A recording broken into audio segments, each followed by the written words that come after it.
Ora per concludere, nuovamente Marco Ferraro con Alessandro Selmine che è l'amministratore delegato del sacchettificio Corazza. Bentornati di nuovo a Lavoro in Corso, la consueta rubrica di Veneto in diretta, qui per abbracciare i nostri ospiti in funzione di quello che è la ricerca del personale in previsione del futuro. Oggi abbiamo come ospite Alessandro Selvin, direttore generale del sacchettificio nazionale G Corazza. Alessandro, ben arrivato qui da noi. Grazie mille. Partiamo con questo gioco, ma lo facciamo senz'altro anche in previsione di quello che è una presentazione. Come si descriverebbe alle nostre telecamere? Sono Alessandro Selmin, sono direttore generale del sacchettificio nazionale Corazza, un'azienda super storica del territorio, locazione Ponte San Nicolò e da quest'anno da 100 anni, ben 100 anni.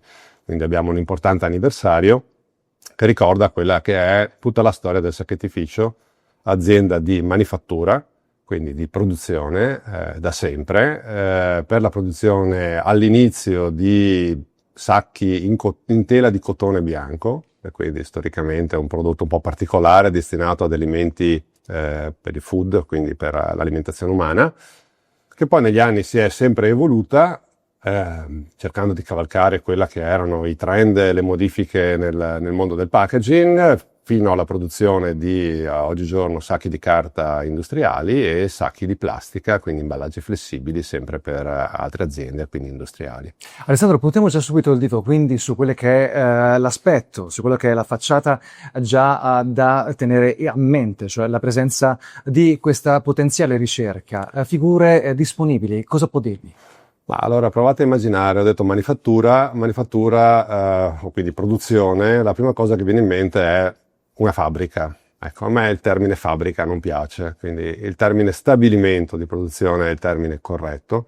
Parliamo di uno stabilimento di produzione con macchine tecnologicamente molto avanzate, quindi macchine computerizzate, macchine complesse, e siamo sempre alla ricerca di operatori specializzati. Attenzione, operatori specializzati per la produzione, per lavorare in uno stabilimento all'avanguardia, non significa che stiamo cercando persone già formate. Non esiste una scuola o un canale, diciamo, di uscita per cui noi possiamo assumere qualcuno che sappia effettivamente di lavorare già nelle nostre macchine, ma cerchiamo persone con di buona volontà, con la speranza di che possano apprendere tutto quello che noi possiamo insegnare all'interno dei nostri circuiti di formazione interna, che durano ovviamente dei periodi dai 6 ai 9 mesi almeno, fino a che possano diventare appunto degli operatori di produzione in uno stabilimento all'avanguardia.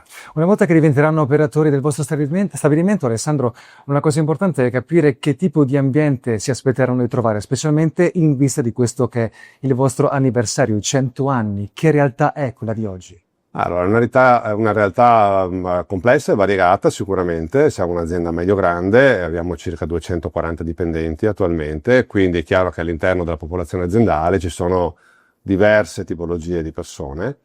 E sicuramente posso dire che è una realtà con un'età media abbastanza giovane, se non erro siamo attorno ai 43 o 44 anni di media, quindi considerando che è un'azienda super storica con dipendenti che hanno avuto tutta la loro anche vita all'interno della stessa azienda, è chiaro che è un'età media abbastanza interessante.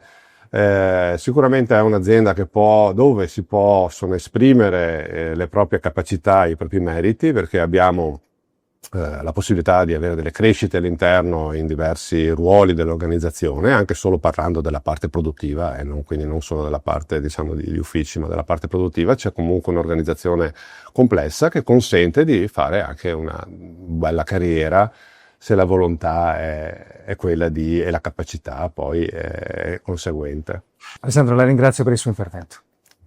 Grazie mille. E per il momento è tutto, l'appuntamento con Lavoro in Corso è alla prossima settimana.